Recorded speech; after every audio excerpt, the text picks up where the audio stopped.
Shalom, shalom, ¿cómo están amigos? Bienvenidos a todos, un gusto estar con ustedes una vez más para una nueva edición de La Raíz. Estamos acá saliendo por Apocalipsis Network con Esteban Morales, el programador de Apocalipsis Network, que está ahí del otro lado en los controles. Para quienes no saben, busquen Apocalipsis Network.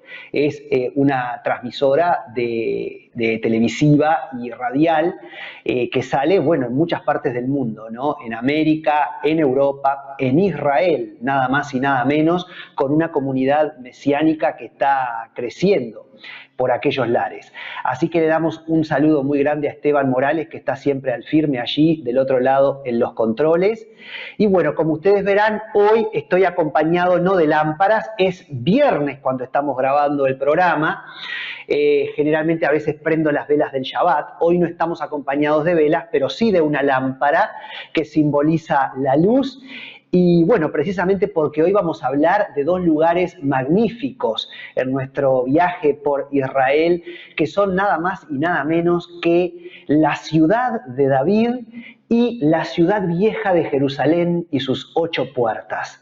Y realmente el Señor es la puerta, nuestro Señor Jesús, Yeshua, como se dice en hebreo, es la puerta por la cual nosotros podemos entrar a la vida eterna. El Señor también dijo, yo soy la luz. Él es esa puerta, Él es esa luz que nos da el acceso a la vida eterna. Y vamos a estar conversando hoy sobre todo eso. Me gustaría, Esteban, si tenés pronta ya la PowerPoint Presentation, bueno, además, por supuesto, de decir a toda la querida teleaudiencia de Apocalipsis Network que les agradecemos por estar del otro lado y que son muchas personas. Quiero decirles que si no estás viendo este programa por Apocalipsis Network, lo estarás viendo por mi canal de YouTube, La Raíz, Estudios Mesiánicos con Pablo Modernel. Como siempre digo, pueden suscribirse, darle like a los videos y comentar. El canal sigue creciendo poquito a poquito y bueno, estamos ahí felices tratando de sembrar vida sobre la vida de las personas. Así que bueno, no sé, Esteban, si tenés la diapositiva número 45 ahí a mano. Miren qué lindo, ¿no? La semana pasada habíamos terminado de estar en la Galilea, más al norte, y ya cruzamos la Galilea y nos vamos a dirigir hacia el sur, para la parte de Judea, que en realidad es el centro de Israel hoy día, porque en realidad el sur sería el desierto del Negev, llegando a la frontera con Egipto. Pero digo, Judea, Jerusalén y la ciudad de David, donde vamos a estar hoy, está al sur de la Galilea. Y el camino, ya todavía estando por la Galilea, pero ya lo que sería la Galilea sur, pasamos por el monte Tabor. Esto es para que ustedes también vean que no es solamente los lugares que visitamos con la planta de nuestros pies, sino que muchas veces vas en el ómnibus y como todo es histórico y como todo es bíblico, por supuesto, ya te van señalando los guías y te van diciendo, y si ustedes miran a la derecha y si ustedes miran a la izquierda, van a tener tal cosa o tal otra. Y viajando hacia Judea, nos encontramos con el monte Tabor, el famoso monte también conocido como monte de la transfiguración, ¿se acuerdan? Que es donde el Señor se transfigura y se aparece como un ser esplendente de luz a sus discípulos. Y si vamos a la siguiente diapositiva, hay un mapita ahí en la PowerPoint que tiene de vuelta esto que yo ya les mostraba en la clase pasada y que son precisamente estas regiones de Israel, ¿verdad? Está la parte de la Galilea, luego está la parte en marroncito, luego está la parte de Samaria y luego está la parte de lo que sería Judea, que es lo que va a estar en verde, ¿sí? Que está allí en verde y es a donde vamos a llegar hoy. Pero en este momento el monte Tabor está en la parte marroncita. No sé si ustedes alcanzan a ver allí el mapa, en lo que sería Galilea, aparece ahí el monte Tabor, casi tocando prácticamente lo que sería la zona de Samaria en violeta. Allí estaría. Así que ahí estábamos cruzando de la Galilea a Samaria para llegar hasta Judea en verde, la parte verde, y de camino nos encontramos, podemos volver a la diapositiva anterior, Esteban, para ir de vuelta a mostrarles un poquito el monte Tabor, que les voy a contar algo. El monte Tabor está en la Baja Galilea, al este del valle de Jezreel, al este del valle de Jezreel, ¿sí? A 17 kilómetros al oeste del mar de Galilea, es decir, que está entre el valle de Jezreel y el mar de Galilea, este monte. Cerca de allí fue donde Saúl consultó a la pitonisa de Endor. Por eso te digo que todo es Biblia, ¿no? En la palabra de Dios. Cerca de allí fue donde Saúl consultó a la pitonisa de Endor sobre el final de sus días y fue maldecido evidentemente por esto, ¿no? Llegó hasta ese punto, consultar los espíritus de los muertos, cosa que está prohibida en la palabra de Dios. Y siendo rey de Israel, llega a cometer esa bajeza. Y ahí está también en esa zona el monte Gilboa, donde Saúl habría peleado su última batalla precisamente contra los filisteos, donde toma la decisión de terminar con su vida, ¿no? Como su siervo no quiso matarlo, él mismo se echa contra una espada y ahí muere el rey Saúl, que es el antecesor del rey David. Saúl era de la tribu de Benjamín y luego va a empezar la dinastía de la tribu de Judá a través del rey David. También ahí, en este lugar, cerca del valle Tabor, cerca del monte Tabor y cerca de donde está el monte Gilboa, tomó lugar la batalla de Gedeón contra los madianitas en el valle de Arod. Esto fue antes de Saúl. Saúl es hacia el año 1000 a.C. Gedeón es de la época de los jueces, entre el 1300 y el 1000 a.C., uno de los jueces de Israel, en la lucha contra los madianitas, ¿no? Otro pueblo enemigo de Israel. Solo para que ustedes vean toda la historia que se va viviendo. Y también de pasada llegamos hasta, y podés venir a mí ahora, Esteban, un poquito, ya después de pasada seguimos bajando, ¿verdad? Y llegamos a lo que es el Tel Megiddo. A veces se dice Megiddo en español, creo que en hebreo más bien el acento va en la O, Megiddo, el Tel Megiddo, que es un lugar muy rico, con mucha historia, como estuvimos en el Tel Dan en el norte. También ahí de pasada pasamos por el Tel Megiddo, otro lugar histórico muy importante para los arqueólogos. En ese tel o montículo, ¿se acuerdan que la palabra tel significa colina o montículo? Es donde los arqueólogos van descubriendo diferentes civilizaciones, y en el Tel Megiddo, que es creo que el más importante de Israel, ellos descubren, la arqueología ha descubierto muchas cosas importantes, muchas civilizaciones, y en ese lugar, que no tengo fotos porque hay tanta cosa para mostrar que esto lo voy a pasar por alto, sencillamente se los voy a contar. En ese lugar, en el Tel Megiddo o el Tel Megiddo, estaría lo que se llama el Valle de Megiddo, ¿no? Que es donde va a tener lugar la famosa batalla de Armagedón, descrita en el Nuevo Testamento, en el Brit Hadashah. Esto es un Tanaj, un Antiguo Testamento, pero bueno, en el Nuevo Testamento, en el libro de Apocalipsis, está descrita lo que sería la batalla de Armagedón tras la segunda venida de Cristo en las nubes del cielo y antes de instaurar el reino milenial. Después va a haber otra batalla, que es la batalla final, después del milenio, pero la batalla de Armagedón es antes del milenio y sería ahí, en el Valle de Megiddo. Es decir que nosotros también estuvimos, o el Valle de Armagedón, en Megiddo está el Valle de Armagedón.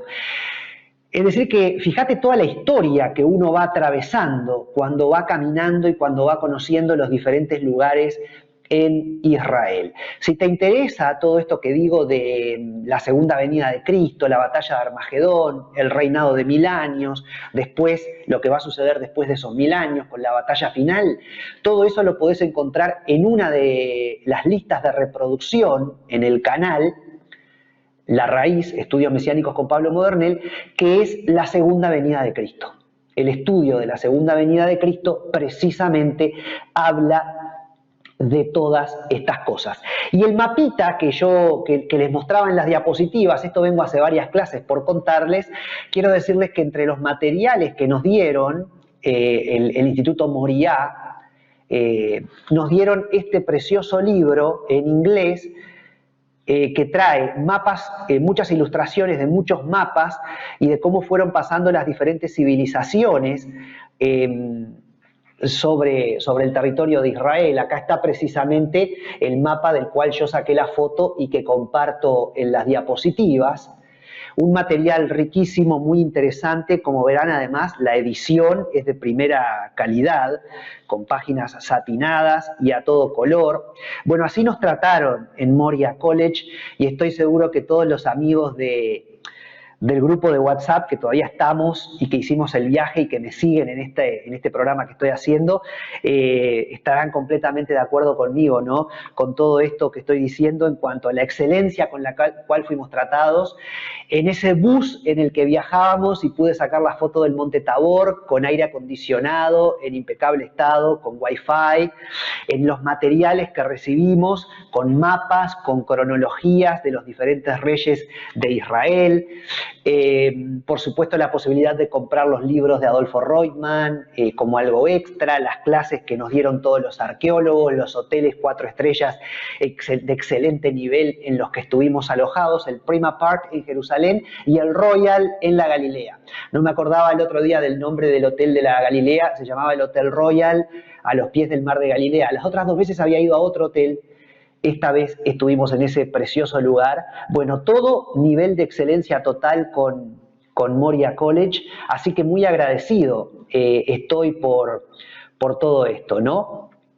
Ahora, cruzando entonces la Galilea y pasando por toda la parte de Samaria, uno llega finalmente a lo que sería Judá, el territorio de Judá, que si vamos de vuelta a la diapositiva, Esteban, es lo que estaría en verde, ¿verdad? En marrón la Galilea, en violeta Samaria y en verde toda la parte de Judá. Y después Israel sigue para abajo, como ya lo he dicho, el territorio de Israel sigue, y cruzando el desierto del Negev tú puedes llegar a lo que es la frontera con Egipto y un balneario ahí muy, muy lindo que hay, que yo nunca visité, que se llama Eilat, que es como Punta del Este en Uruguay. Pero si vamos ahora a la siguiente diapositiva, vamos a entrar en ese territorio verde del mapa, en Judá, y específicamente en la ciudad y en la zona de Jerusalén. Entonces yo encontré este mapa, que este es como un mapa medio infantil que encontré, pero me pareció interesante, es como para niños, pero me pareció interesante para la ilustración. Hoy voy a estar hablando en manera especial de la ciudad de David, que en la foto aparece a la derecha, como ustedes ven, sobre un recuadro verde. Ven que hay un recuadro verde y adentro de ese recuadro dice la ciudad de David actual, ¿no? Porque en los tiempos bíblicos era todavía más grande. Pero hoy yo voy a estar compartiendo con ustedes sobre la visita que hicimos a la ciudad de David actual, de manos de nada más y nada menos que el arqueólogo Elishu Kron, que hace 17 años excava en ese lugar y es un experto en la ciudad de David. Y después ustedes ven que en anaranjado, en lo que sería la izquierda de la foto, el lado izquierdo de la foto, aparece la ciudad vieja de Jerusalén en la actualidad también. Ahora, este mapa, para que nosotros nos ubiquemos de manera mejor, yo no quise virar la fotografía en la presentación de PowerPoint porque no se iba a poder leer con tanta facilidad. Pero en realidad no es que la ciudad vieja de Jerusalén esté hacia el oeste y la ciudad de David actual esté hacia el este. y la parte de arriba de la foto sea el norte y la parte de abajo sea el sur. En realidad tendríamos que virar la diapositiva de modo tal que la ciudad vieja de Jerusalén estaría al norte, la ciudad de David en verde estaría al sur de la ciudad vieja de Jerusalén. Después vamos a tener, ustedes vieron donde hay una cruz ahí que dice Colina del Calvario, que tampoco se sabe si era exactamente ahí, pero bueno, puede ser. Eso sería, sería el oeste, tal cual como está en la geografía del lugar, eso es el oeste. Y del otro lado, que lo vemos a Jesús en un burrito, ¿no? Que dice entrada en Jerusalén. Después hay como un montecito que dice Monte de los Olivos, unos arbolitos. Todo eso sería la parte este, ¿sí? Es decir, que vos mentalizate que donde está Jesús en el burrito, en la entrada triunfal en Jerusalén, y los árboles verdes, todo eso está hacia el lado este. Como si yo te dijera para el lado donde está en el mapa mundi la India y luego China y luego Japón y Australia, ¿no? Para el lado este del planeta está todo lo que es el Monte de los Olivos. También está ahí marcado a continuación del Monte de los Olivos el huerto de Getsemaní. Bueno, después aparece un hipódromo romano y después dice el Valle del Cedrón. Imagínate que esto lo menciona la Biblia y son esas cosas tremendas. Bueno, este es el famoso Valle del Cedrón. Es decir, vos te topás con todo lo que toda la vida leíste en la Biblia cuando vas a Israel. Por eso es tan lindo y en manera especial para los evangélicos, porque los evangélicos dentro de los cristianos somos los que más leemos la Biblia. Entonces somos los que más la conocemos. Entonces es muy emocionante encontrarte con estos lugares y ver, por ejemplo, el Valle del Cedrón que leíste en la Biblia alguna vez y lo tenés ahí, ¿no? Pero todo esto entonces estaría al este. Al norte la ciudad vieja de Jerusalén y la ciudad de David estaría al sur. Ahora nos vamos a meter entonces nosotros en ese recuadro verde que es la ciudad de David actual. Entonces, si vamos a la siguiente diapositiva, la número 48, ahí tenemos un par de fotos que yo saqué del día que visitamos la ciudad de David actual, que como digo nos hizo todo la visita por ese lugar el arqueólogo Eli Shukron, y ahí estamos caminando en dos fotos diferentes. Hay escaleras, como ves, que te llevan hacia abajo, hacia arriba, hay plantaciones, hay árboles, es una zona muy, muy particular. Llovió en algunos momentos para variar, porque en muchos días del viaje nos llovió y en otros no, y por eso en la foto a la derecha hay algunos que salen ahí con pilot. Por momentos llovía, por momentos salía el sol. Y ahora si nos vamos a la siguiente diapositiva, bueno, acá vamos a empezar con algo muy interesante. Acá hay 3 fotos que dice el altar de Melquisedec de Génesis 14 y 28. Génesis capítulos 14 y 28. El altar de Melquisedec, y yo primero te voy a explicar esto, después le voy a pedir a Esteban que venga a mí para continuar, pero te digo que acá a la izquierda, la foto que ustedes están viendo en este momento a la izquierda, donde hay unas canaletas, arriba de eso se supone que este era un altar sagrado, y ahora después voy a explicar por qué, no un altar pagano, sino un altar sagrado de los tiempos de Abraham, año 2000 a.C. aproximadamente. Arriba de estas canaletas había como unos ganchos, se supone que ahí se sacrificaban los animales y se dejaba correr la sangre de los animales y corría por esas canaletas. Ahora, la foto chiquita de arriba a la derecha es el altar propiamente de Melquisedec, donde Melquisedec habría sacrificado como sacerdote eterno animales. Y en la foto de abajo tenemos, bajo una vitrina, por eso seguramente no se aprecia demasiado en la diapositiva, pero bajo una vitrina tenemos allí, o atrás de una vitrina, mejor dicho, tenemos lo que se llama la roca de Jacob, donde Jacob, el patriarca, hace una libación de aceite. Es decir, que mirá lo que tenemos en este lugar, un lugar de sacrificios y un altar donde se sacrificaban esos animales, y ahí también estaría nada más y nada menos que la roca alzada de Jacob, donde Jacob derrama aceite, según el Génesis.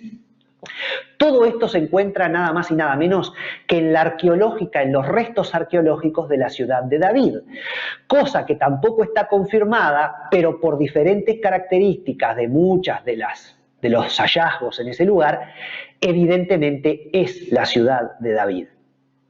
Entonces ahora podés venir a mí, Esteban, que les voy a contar algo interesante.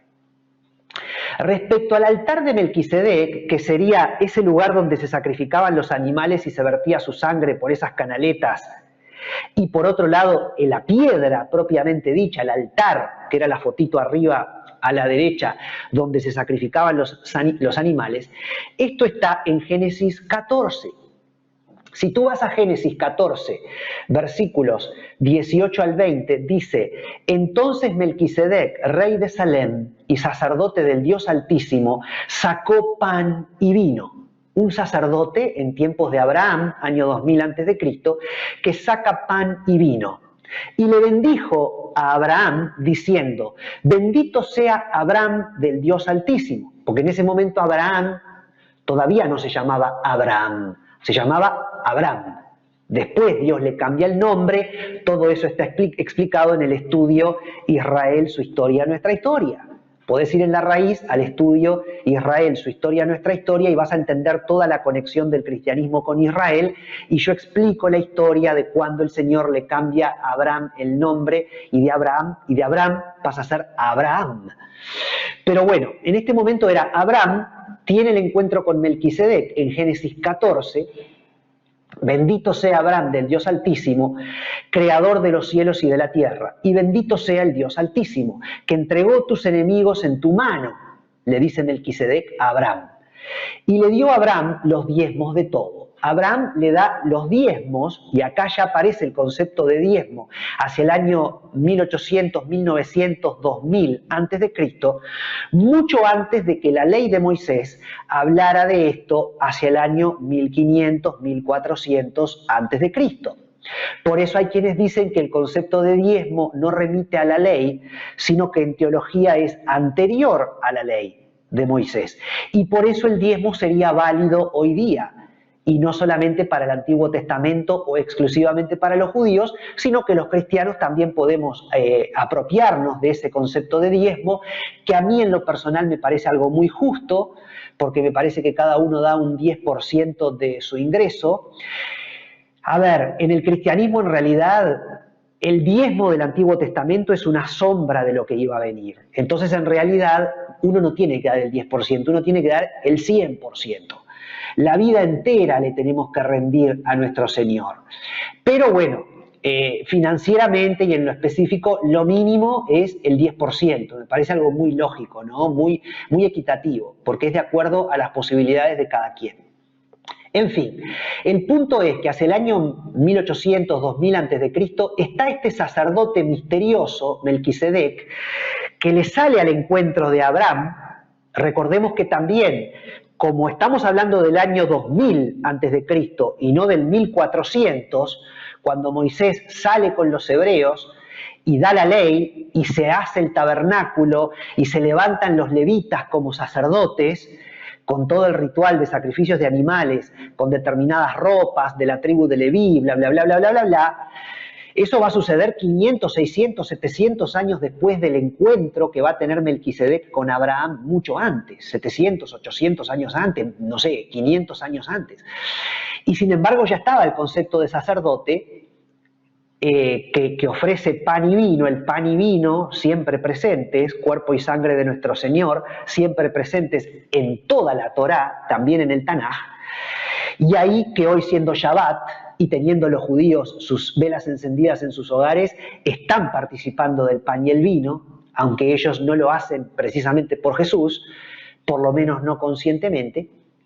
Pero bueno, siempre el Señor presente, ¿verdad? Entonces sale Melquisedec a darle pan y vino, saca pan y vino y se lo ofrece a Abraham. Abraham le da el diezmo del botín de guerra que había, porque Abraham venía de una lucha en la cual había salido victorioso. Y bueno, todo esto es en el capítulo 14 de Génesis. 3 capítulos más adelante, en el capítulo 17, es cuando Abraham, el nombre Abraham, va a ser cambiado a Abraham, ¿sí? Pero algo también muy interesante de este misterioso sacerdote llamado Melquisedec, que no es de la orden de Aarón, porque es un sacerdote anterior a Aarón, el hermano de Moisés, lo vuelvo a explicar, a Aarón y Moisés, año 1400 a.C., aproximadamente. Melquisedec, año 1800, 1900 a.C. De modo tal que hay una diferencia de siglos entre el sacerdocio aarónico, que es el de los judíos propiamente dicho, y el sacerdocio de Melquisedec, que, como explica en otros pasajes del Antiguo Testamento, es un sacerdocio eterno, que no tiene principio de días ni tiene fin de días. Y esto está mencionado en los Salmos y es una referencia al Mesías. Hay una conexión entre el sacerdocio de Melquisedec y el Mashiach, el Mesías. Todo esto también yo lo explico en el estudio Elohim, Padre, Hijo y Espíritu Santo, donde hablo de la Trinidad. Y de hecho este versículo, de estos versículos de Génesis 14, el encuentro entre Abraham y Melquisedec, es el texto que utilizan, uno de los textos en el Tanaj, en el Antiguo Testamento, que utilizan los teólogos para explicar la Trinidad ya en el Antiguo Testamento, porque no es casualidad que aquí el texto sagrado que yo leí 3 veces nombra a un nombre de Dios en hebreo, que es el Elión, el Dios Altísimo, porque dice: entonces Melquisedec, rey de Salem y sacerdote del Dios Altísimo, sacó pan y vino y le bendijo diciendo: bendito sea Abraham del Dios Altísimo, creador de los cielos y de la tierra, y bendito sea el Dios Altísimo, que entregó tus enemigos en tu mano, y le dio a Abraham los diezmos de todo. En este pasaje no es casualidad que el vocablo hebreo, el Elión, traducido muy bien al español como el Dios Altísimo, es uno de los nombres de Dios, se repita 3 veces. Ahí hay una indirecta donde Dios está dejando entrever su naturaleza compleja. Padre, Hijo y Espíritu Santo están presentes en ese texto, ¿no? Pero bueno, todo esto es para que nos situemos de dónde viene este tema del altar de Melquisedec. Ahora, ¿qué es lo que sucede en nuestro viaje a Israel? ¿Y qué es lo que nos muestra el arqueólogo Elishu Kron en esa foto que tenía el altar de Melquisedec? Elishu Kron, al estar excavando en la ciudad de David, o lo que se cree era el lugar donde estaba la ciudad de David, y hay diferentes datos para decir que esto probablemente sea así. Hay restos de columnas en ese lugar que son típicas de la época del rey David, inscripciones que son típicas también de esa época, en fin. Pero Elishu Kron, de pronto, en su excavación, se topa con diferentes cosas. En su excavación de la ciudad de David, que ya lleva 17 años, Elishu Kron, en un momento, por ejemplo, se topa con el descubrimiento de una cisterna bizantina del siglo VI después de Cristo, bajo tierra para juntar agua. Y es el primer lugar, de hecho, al cual nos llevó cuando visitamos la ciudad de David. Porque está este tema de que es un lugar, todo Israel, donde han pasado muchas civilizaciones y hay mucha historia. Ahora, así como Elishu Kron, como arqueólogo, descubre la cisterna bizantina del siglo VI después de Cristo, en lo que en algún momento había sido en el 1000 antes de Cristo la ciudad de David, o en el 900 antes de Cristo, así también Elishu Kron descubre la cisterna del siglo VI después de Cristo, la cisterna bizantina, descubre cosas que son típicas de la época del rey David, del año 900 antes de Cristo, 15 siglos antes de la cisterna bizantina, pero también en ese mismo lugar descubre el altar de Melquisedec, o este altar que data de el año 2000 antes de Cristo, el año 1900, 1800, siglos 18, 19 o 20 antes de Cristo. Entonces, ¿qué es lo que dice Elishu Kron? Elishu Kron dice, bueno, muchos altares fueron destruidos en la historia de Israel por ser lugares paganos. En Israel, durante toda la época de la monarquía, que empieza con el rey Saúl, que veíamos que muere en ese lugar cerca del monte Tabor, en el valle Gilboa, donde va con la pitonisa de Endor y después él tiene el enfrentamiento con los filisteos y lo matan, bueno, o él se mata. El rey Saúl inicia la monarquía en Israel. A su muerte lo va a suceder no alguien de la tribu de Benjamín como Jonatán, el hijo de Saúl, sino el rey David, que era de la tribu de Judá. Y a partir de ese momento empieza una dinastía de reyes de Judá en el reino del sur, que en algún momento se va a dividir tras el reinado de Roboam, el hijo de Salomón, y ahí ya va a haber un Israel en el norte y un Israel en el sur, y ahí va a haber dos líneas monárquicas de reyes, pero los reyes del sur, los de Judá, los descendientes del rey David, muchos de esos reyes van a ser justos, van a ser buenos y van a levantarse contra la idolatría y el paganismo que había en medio del pueblo. Y muchos de esos reyes justos, que los podés encontrar esas historias en el Antiguo Testamento, en los libros de Crónicas, en los libros de Primera y Segunda de Reyes, Primera y Segunda de Crónicas y los profetas, muchos de esos reyes destruyen los lugares idólatras. Ellos arrasaban y destruían los templos idólatras. Entonces, a Elishu Kron le llama la atención que este templo que él descubre, con este lugar, con esas vetas para que corriera la sangre de los animales, con esa roca donde se sacrificaban los animales, con la otra roca alzada que está atrás de la vitrina, ese lugar era un lugar, no un lugar pagano, sino un lugar sagrado. ¿Por qué? Porque estaba enterrado, pero fue cuidadosamente enterrado y no destruido. Y eso llama la atención. Y tiene una orientación que no es una orientación como tenían los altares paganos, sino que tiene una orientación diferente, como si fuera realmente un altar fuera de lo común, como el sacerdocio de Melquisedec, que es un sacerdocio muy misterioso, pautado en la Biblia muchos siglos antes de que se instalara el sacerdocio levítico de la tribu de Leví a través de Aarón, el hermano de Moisés. Entonces, Elishu Kron, de alguna manera, llega a la conclusión de que este lugar cuidadosamente enterrado, con una orientación sagrada, como la de pronto más asociada con lo que pudiera ser el templo de Salomón, seguramente era un lugar de adoración sagrada, no pagana. No fue destruido, es del año 1800, 2000 a.C. ¿Y qué pasa? Elishu Kron, ellos lo explican, tienen su explicación, es una interpretación, puede estar equivocado, obviamente, ¿no? Pero es un científico. El arqueólogo no es un teólogo, es un científico, y a él lo que le importa es la historia.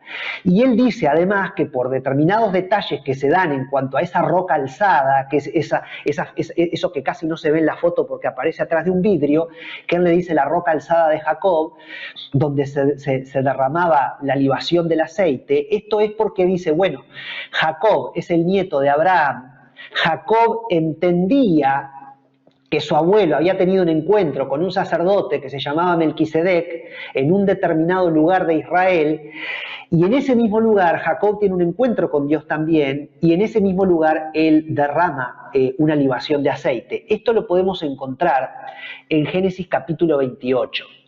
Por eso en la diapositiva decía, acordate del capítulo 14 de Génesis, que es donde está todo lo de Melquisedec, pero acordate también del capítulo 28 de Génesis. Es fácil de acordarse porque 14 y 14 son 28. No es complicado acordarse, ¿no? 14 y 14, 28.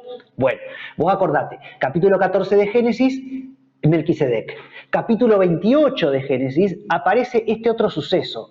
Capítulo 28 de Génesis, versículos 18 al 22.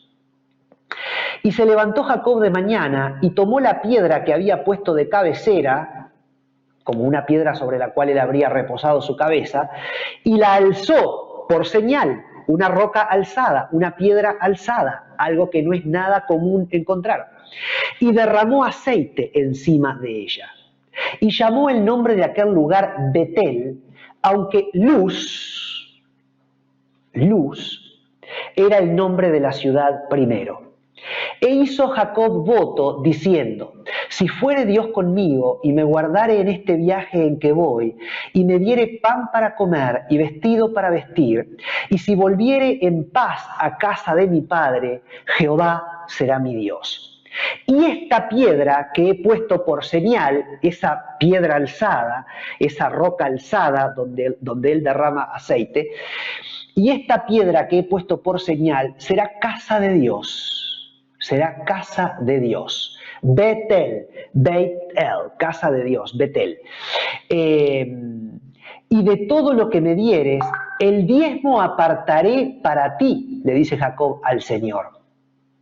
Entonces es tremendo, porque ustedes se dan cuenta que Jacob está en un momento de su vida donde está necesitando de Dios, tiene un encuentro con Dios. Jacob bautiza a ese lugar Betel, casa de Dios, aquí está la presencia de Dios, y le promete al Señor que él va a apartar el diezmo para Dios.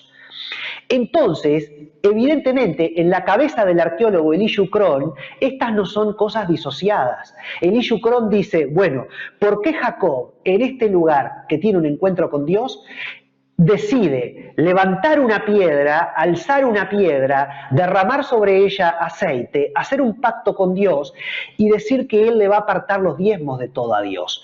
Porque evidentemente cuando Jacob estuvo en ese lugar se dio cuenta que era un lugar de adoración. No estaba en un lugar así nomás, estaba precisamente en ese mismo lugar donde estaba el lugar de los sacrificios y el altar de Melquisedec. Geográficamente era el mismo lugar, es un lugar chicuelo, es un lugar chico. Estaba en un templo, pero no en un templo pagano, sino en un templo sagrado. Y entonces Jacob, habiendo decidido dormir ahí, lo cual también es muy apropiado para que estando en el lugar, en la casa de Dios, en un templo, en un lugar donde se ofrecían sacrificios y donde se supone se manifestaba el Señor, en ese lugar el Señor viene a él y tiene un encuentro con Jacob. Entonces, dice Elishu Kron, bueno, este hombre elige este templo sagrado, que no es cualquier templo, sino que de pronto es el templo de Melquisedec, es donde está el altar de Melquisedec.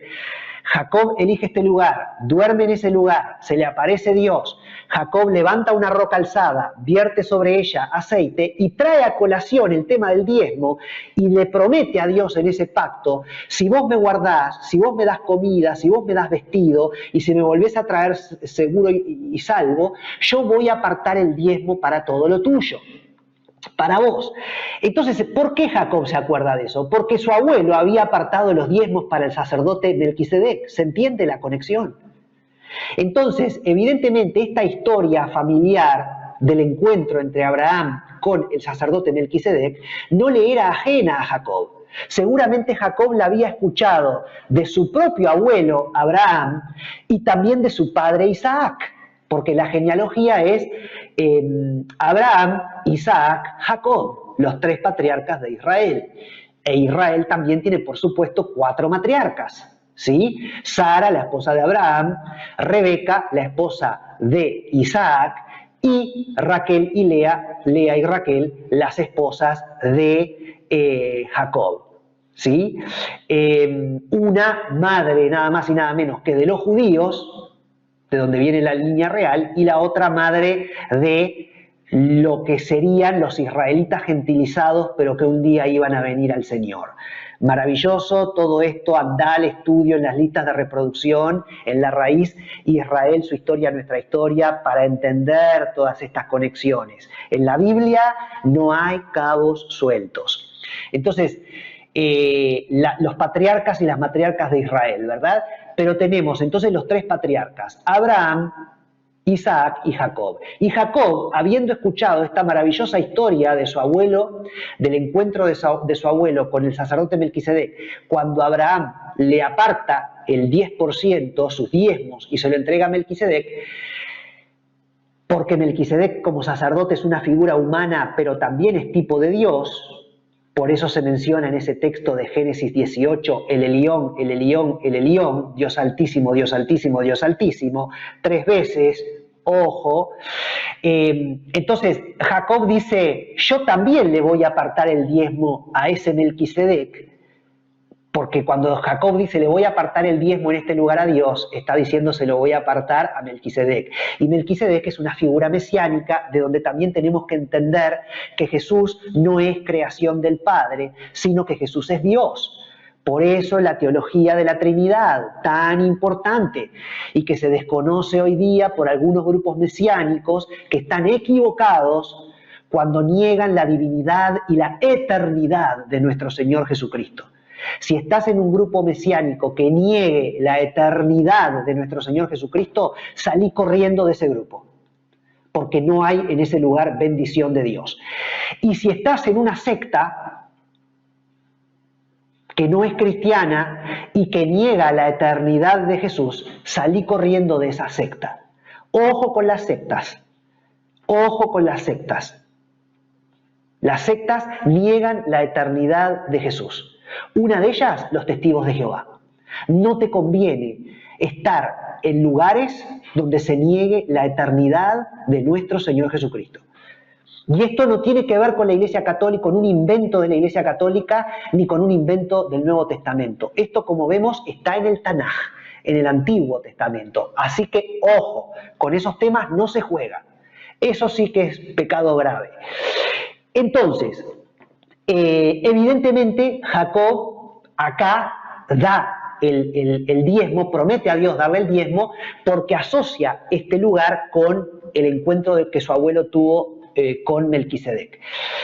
Ahora, voy a aclarar algo respecto al nombre Betel, porque este lugar al que Jacob dice yo lo voy a llamar Betel no es el único Betel en Israel. Entonces voy a aclarar esto, voy a leerlo acá de mis notas. Hay que distinguir aquí el Betel mencionado como un lugar sagrado y que de ser este sitio arqueológico está al sur de la ciudad antigua de Jerusalén, porque es la ciudad de David. Este Betel, este lugar sagrado, recordemos que Betel significa Beit El, casa de Dios. Esta casa de Dios, este Betel, es así denominado porque es un lugar sagrado en el cual Abraham se encontró con Dios al encontrarse con Melquisedec y en el cual Jacob se encontró con el Señor también.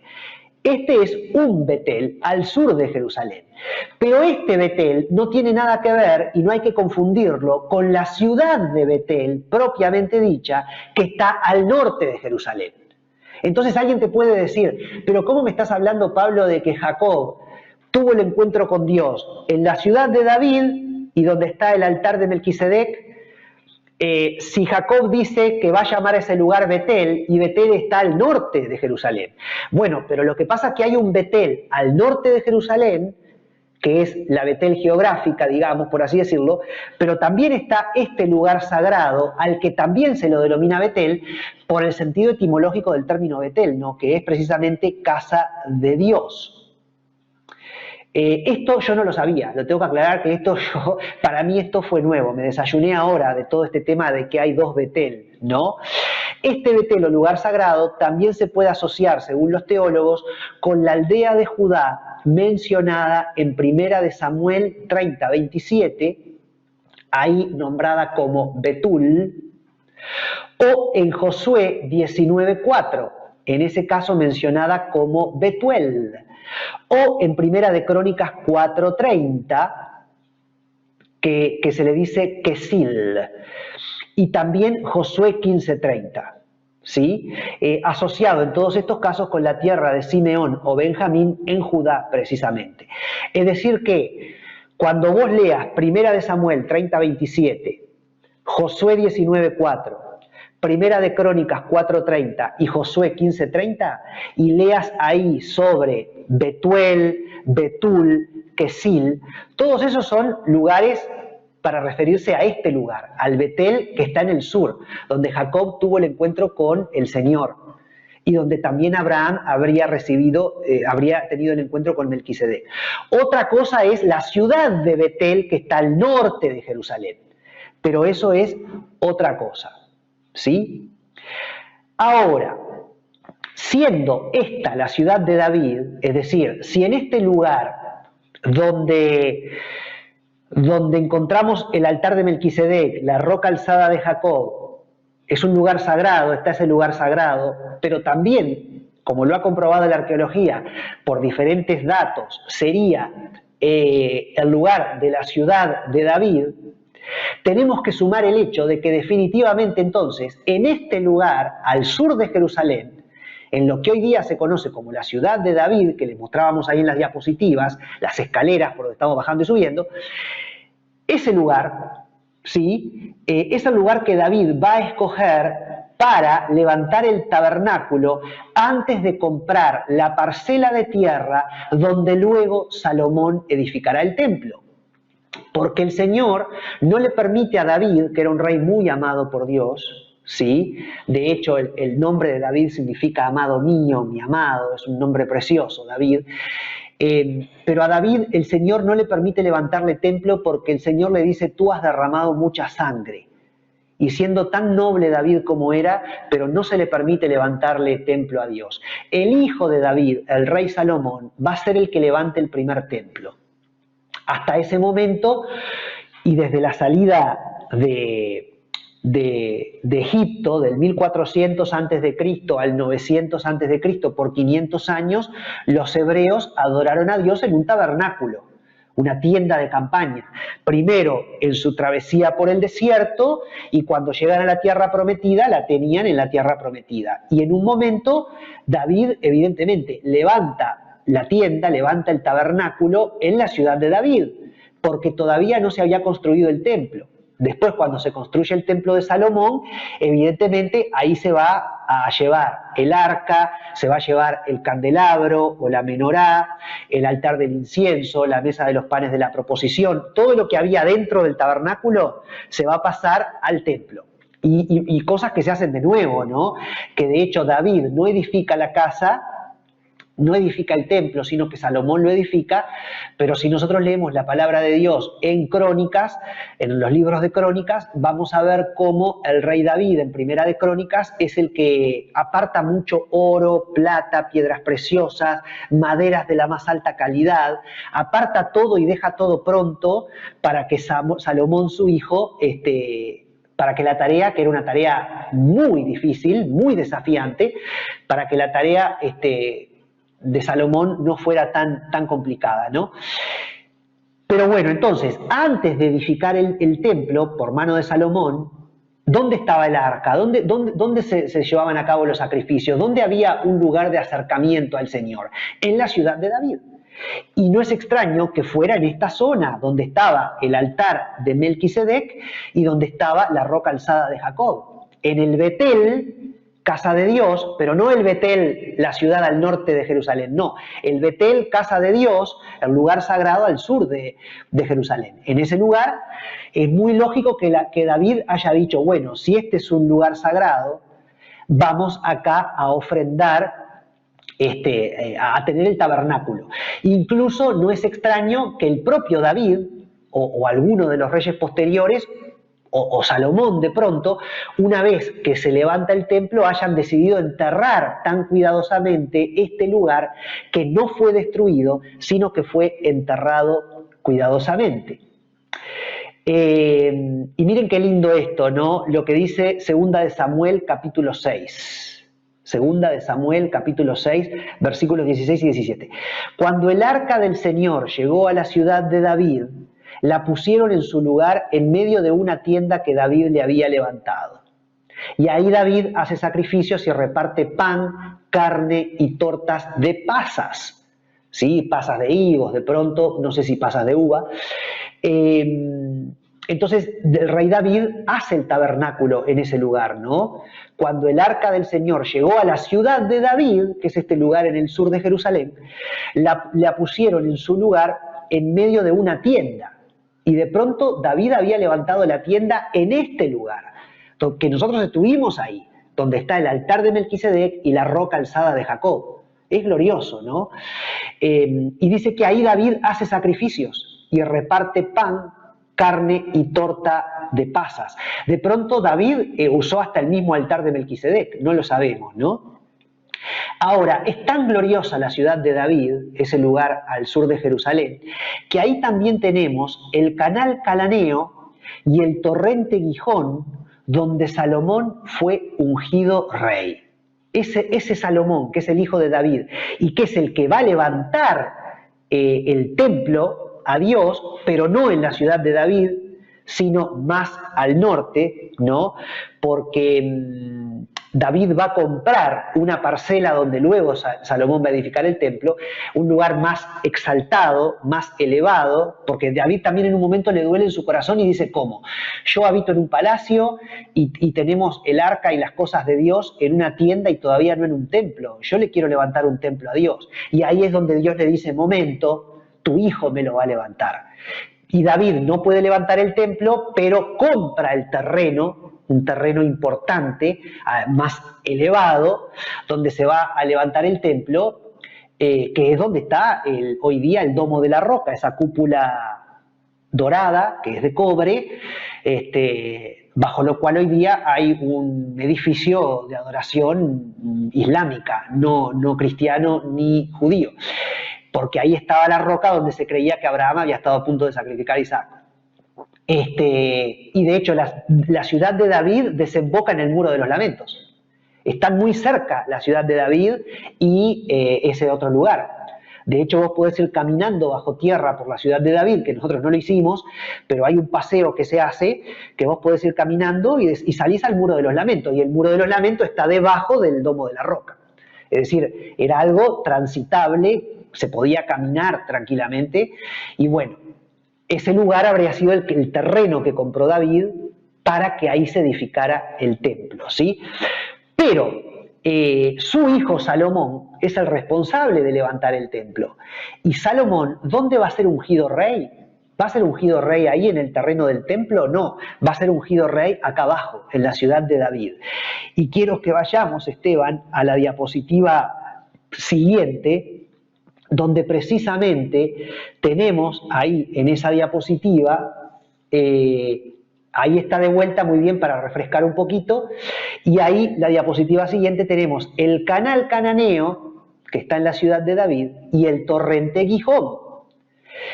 Tenemos 3 fotos. Estando en la ciudad de David, vos podés subir y bajar escaleras a la intemperie, donde estaban todos los árboles, como habíamos mostrado en la primera foto, pero también podés bajar y subir escaleras subterráneamente. Y bajando unas escaleras, como están en la foto a la izquierda, después en la foto del medio, llegamos a una especie de estanque de agua. Eso es el torrente Gihón, tan mencionado en la Biblia. Y después en la tercera foto tenemos de vuelta otra imagen de lo que es también el torrente Gihón. Y mientras vos, Esteban, te quedás ahí mostrando esa imagen, imagínense que nosotros estuvimos en el lugar donde nace el torrente del Gihón, donde pasa. Yo toqué con mis manos el torrente del Gihón que corría, todavía corre el torrente del Gihón, y vos podés entrar y tocarlo y sentir el agua. Y en ese lugar fue ungido el rey Salomón, porque Primera de Reyes, capítulo 1, versículos 32 al 34 dice, y el rey David dijo, llamadme al sacerdote Sadoc, que era un levita, llamadme al sacerdote Sadoc, al profeta Natán y a Benaía, hijo de Joiada. Y ellos entraron a la presencia del rey, y el rey, es decir, David, les dijo, tomad con vosotros los siervos de vuestro señor, y montad a Salomón mi hijo en mi mula, y llevadlo al Gihón, a este lugar, ¿sí? Y allí lo ungirán el sacerdote Sadoc y el profeta Natán como rey sobre Israel. Y tocaréis trompeta diciendo, viva el rey Salomón. Y de hecho, dice que hubo grande algarabía cuando sucede todo esto en medio del pueblo. Entonces vos imaginate qué glorioso que nosotros estábamos con Elihu Cron visitando la ciudad de David, donde nos lleva en un increyendo primero a la cisterna del siglo VI a.C., pero después nos explica que esas son el lugar de la ciudad de David del 900 a.C., por todas las pruebas históricas que ahí hay. Después nos lleva al altar de Melquisedec y la roca alzada de Jacob del 2000 prácticamente antes de Cristo, y después nos metemos bajo tierra y volvemos a avanzar en el tiempo hasta en la época de David, donde Salomón fue ungido en el torrente Gihón. Tengo que decir que este canal al que se llega por esas escaleras es un canal cananeo, no es un canal que David construyó, es un canal que haya sido construido siglos de años antes por la civilización cananea, ¿sí? Ahora, como si todo esto fuera poco, este torrente del Gihón, ¿en dónde desemboca? Desemboca nada más y nada menos que en el estanque Siloé, donde el Señor le da la vista al ciego. Y podemos pasar a la siguiente diapositiva, Esteban, donde yo estoy ahí en el estanque Siloé. Cuando vos, después de estar todo subterráneo por el canal cananeo, salís a la intemperie nuevamente, bueno, ahí te encontrás el torrente del Gihón. Hay dos fotos acá. En la segunda yo estoy tocando, el torrente del Gihón, no, el estanque de Siloé. Ese lugar sería el estanque de Siloé, que hoy día es mucho más reducido de lo que era en tiempos de Jesús, pero recién se acaba de concretar la compra de todo el terreno adyacente, que si no me equivoco era de la Iglesia Ortodoxa, la Iglesia Cristiana Ortodoxa, y llegaron a un acuerdo. Entonces ahora ese terreno va a ser excavado a plenitud y se va a poder descubrir todo, en toda su inmensidad, lo que era el estanque de Betesda en tiempos de Jesús, y de lo que hoy día hay un espacio muy pequeño, que es donde estoy yo ahí tocando el agua, del estanque de Siloé, perdón, no sé qué dije, a veces me trago con los nombres. Muy bien. Juan, capítulo 9, versículos 5 al 7, dice el Señor Jesús: entre tanto que estoy en el mundo, luz soy del mundo. Jesús, la luz del mundo.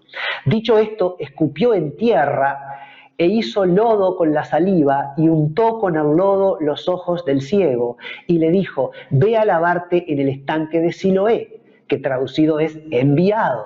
Fue entonces y se lavó y regresó viendo. Y podés un poquito venir a mí, Esteban. Imagínense qué tremendo, qué emocionante estar en ese lugar donde el Señor hace ese milagro, ¿no? Donde el Señor le da la vista a un ciego, y en el estanque de Siloé ese ciego recibe la vista y deja de estar en tinieblas y comienza a estar nada más y nada menos que en la luz, y comienza a tener luz sobre su vida. Si será glorioso nuestro Señor. Imagínate lo que significa haber podido estar en ese lugar maravilloso donde vos te encontrás con todo esto, ¿no? Tremendo. Te encontrás con todas estas glorias del pasado y que a su vez tienen que ver con la Biblia, pero no solamente el año 1800, Abraham y Melquisedec, o el 1900, perdón, o el 2000, después su nieto Jacob, el encuentro ahí en Betel, el lugar de Dios, después lo que sería la ciudad de David hacia el 900, y después lo que sería propiamente dicho en tiempos de Jesús, el estanque de Siloé. Todo eso lo podés encontrar allí en la ciudad de David. Y relacionado con esto, y para terminar, porque se nos ha ido la hora, entonces no nos va a quedar todo Jerusalén para la clase que viene, la ciudad antigua de Jerusalén, pero para terminar entonces me gustaría terminar con algo que está en la diapositiva 52, Esteban. A ver si nos vamos ahí a la diapositiva 52, que primero la voy a mostrar y después en todo caso vienen a mí y así ya redondeamos el programa de hoy. Acá, esta foto yo la saqué en el Museo de Israel, uno de los más grandes del mundo, literalmente. Y vieron que dice números 6, 24, 26. ¿Qué tenemos en números 6, 24, 26? La bendición sacerdotal arónica. La bendición que el sacerdote Aarón, levita, pronunciaba sobre el pueblo.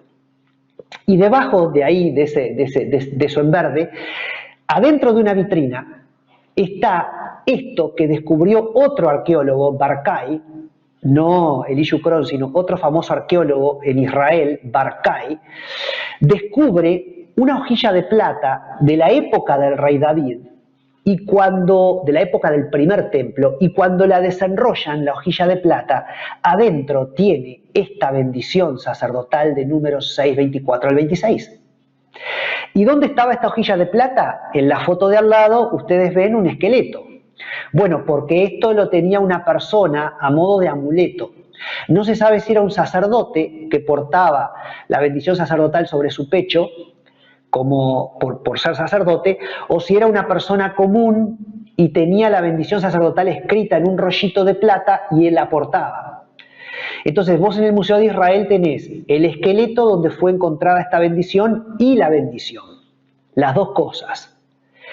Y podés volver a mí, Esteban, para terminar, porque entonces yo les cuento que esa bendición de Números 6, 24, 26 es nada más y nada menos: el Señor te bendiga y te guarde, el Señor haga resplandecer su rostro sobre ti y tenga de ti misericordia, el Señor alce sobre ti su rostro y ponga en ti paz. Esta bendición vos la podés encontrar al detalle en el estudio La oración es transformación, otra de las listas de reproducción de La Raíz, y ahí yo explico el Padre Nuestro palabra a palabra y también explico esta oración, la bendición sacerdotal arónica palabra a palabra. Entonces fíjate tú que se encuentra esta oración de la época del rey David, que es el texto bíblico más antiguo hasta ahora encontrado, porque los rollos del Mar Muerto, de lo que hemos hablado en Qumran, data del 200 a.C. Y la inscripción en esta hojilla de plata data del 900, 800 a.C., ¿no? De la época, del 500 a.C., del 500 a.C., de la época del primer templo. No estoy seguro exactamente la datación, pero es muy antigua. De pronto sí, de pronto incluso antes, de pronto de la época del rey David. Ahora me entró la duda. Son tantas fechas, tantos números que algunas cosas uno se confunde, ¿no? Pero bueno, hasta acá entonces el programa de hoy. Ha sido un gusto como siempre. La semana que viene tenemos las 8 puertas de la ciudad antigua de Jerusalén y los lugares gloriosos que visitamos en Jerusalén, y con eso estaríamos redondeando el estudio del viaje a Israel. Así que te animo para una quinta parte. Ha sido un gusto. Nos vemos la semana que viene. Muchas gracias, Esteban Morales, por todo. Un saludo muy grande a toda la teleaudiencia de Apocalipsis Network y de La Raíz en YouTube, Estudios Mesiánicos con Pablo Modernel. Será hasta la próxima.